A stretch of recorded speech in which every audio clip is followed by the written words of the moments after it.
بسم اللہ الرحمن الرحیم۔ ناظرین کرام،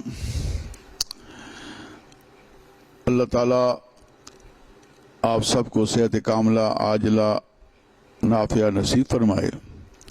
عموماً ہمارے پاس مریض آتے ہیں جو کہ ہیپاٹائٹس یعنی جگر کی سوزش کے شکار ہوتے ہیں۔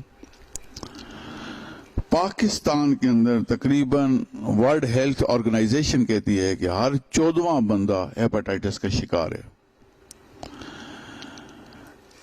بعض نے اسے پاکستان کا ایڈز قرار دیا ہے۔ اگر آپ علاج کسی ایسی جگہ سے کراتے ہیں جہاں کے اوزاروں کو اس وائرس سے پاک نہیں کیا جاتا تو یہ بیماری ایک بندے سے دوسرے بندے کو شفٹ ہو سکتی ہے۔ اس واسطے تھوڑی سی فیس کے سستا ہونے کو دیکھتے ہوئے آپ اپنی صحت کے اوپر کبھی سودا نہ کریں۔ اچھے کلینک میں جائیں، یہ آپ کا حق ہے کہ سب سے پہلے وہاں جا کے دیکھیں کہ اوزاروں کو جراثیموں سے پاک کرنے والی کون سی مشینیں ان کے پاس موجود ہیں۔ پراپر سٹرلائزر ہونی چاہیے۔ اب اس کو چیک کرنے کا کیا طریقہ ہے، اس کے لیے ہماری ویڈیوز دوسری بھی آپ ملاحظہ فرما سکتے ہیں۔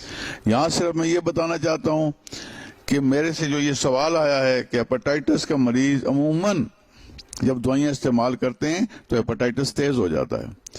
اس واسطے آپ کو چاہیے کہ ڈاکٹر کو پہلے بتائیں کہ مجھے ہیپاٹائٹس ہے۔ عموماً لوگ چھپا کے رکھتے ہیں، جب وہ بتا دیتے ہیں پھر یہ ڈاکٹر کی اخلاقی ذمہ داری بنتی ہے کہ وہ ایسی دوائیاں دیتا ہے جس کا زیادہ جو ہے اثر جگر پہ نہیں ہوتا بلکہ اس کے جو اجزاء ضائع کرنے والے ہوتے ہیں ان کے لیے گردے کام کرتے ہیں، تو ایسی دوائیاں نسخے کے اندر تجویز کرتے ہیں۔ تو میری تمام دیکھنے والوں سے یہ گزارش ہے کہ اگر آپ کے اندر کوئی آدمی خدا نخواستہ ہیپاٹائٹس کا مریض ہے، ہیپاٹائٹس بی، سی، اے، کسی قسم کے ہیپاٹائٹس کا مریض ہے، اپنے معالج کو لازمی اطلاع دیں۔